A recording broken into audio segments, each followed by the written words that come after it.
Dalam nama Bapa dan Putra dan Roh Kudus, amin. Bu Bapak, Saudari, Saudaraku yang terkasih, kaum muda, adik-adik, salam bantul kasih, berkah dalam. Kembali kita berjumpa dalam Renungan Harian hari ini, Senin, 8 Maret 2021. Kita akan mengambil dari Injil Lukas, bab 4, ayat 24-30. Ketika Yesus datang ke Nazaret, ia berkata kepada umat di rumah ibadat, "Aku berkata kepadamu, sesungguhnya tidak ada nabi yang dihargai di tempat asalnya. Tetapi aku berkata kepadamu, dan kataku ini benar.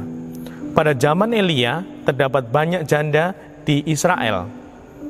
Ketika langit tertutup selama 3 tahun 6 bulan, dan ketika bahaya kelaparan yang hebat menimpa seluruh negeri, tetapi Elia diutus bukan kepada salah seorang dari mereka, melainkan kepada seorang janda di Sarfat di tanah Sidon. Dan pada zaman Nabi Elisa, banyak orang kusta di Israel, tetapi tidak ada seorang pun dari mereka yang ditahirkan, selain daripada Naaman orang Syria itu." Mendengar itu, sangat marahlah semua orang yang di rumah ibadat itu.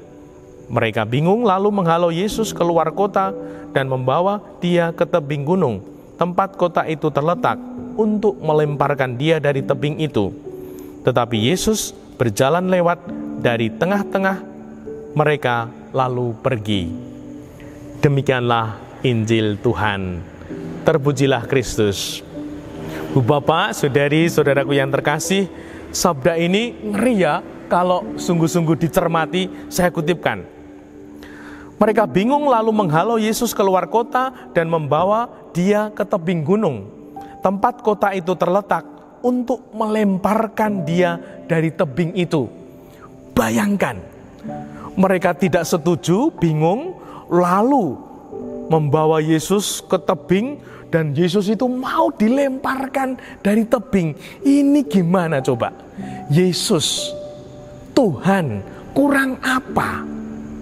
Luar biasa sekali. Ini sungguh menjadi koreksi renungan untuk kita. Tidak usah takut, tidak usah gelisah kalau ada orang yang tidak setuju, ada orang yang tidak suka, bahkan mungkin benci. 2% dalam pelajaran psikologi ya, selalu ada 2% yang tidak mungkin senang, bahkan mungkin benci. Dan 2% itulah yang menyalibkan Tuhan Yesus, yang mau melemparkan Yesus dari tebing.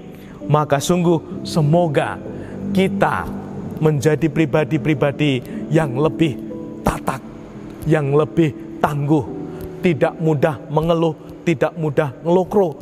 Semisalkan ada yang tidak setuju, semisalkan ada yang mengkritik, semisalkan ada yang menjelek-jelekan kita, jangan takut, jangan khawatir.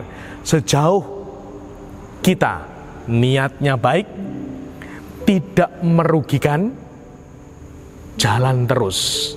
Maka perlu kita itu membuat statement yang bagus, pantang mundur. Kalau niat baik, cara baik, tidak merugikan, meskipun ada yang tidak setuju, maju terus, berkarya terus.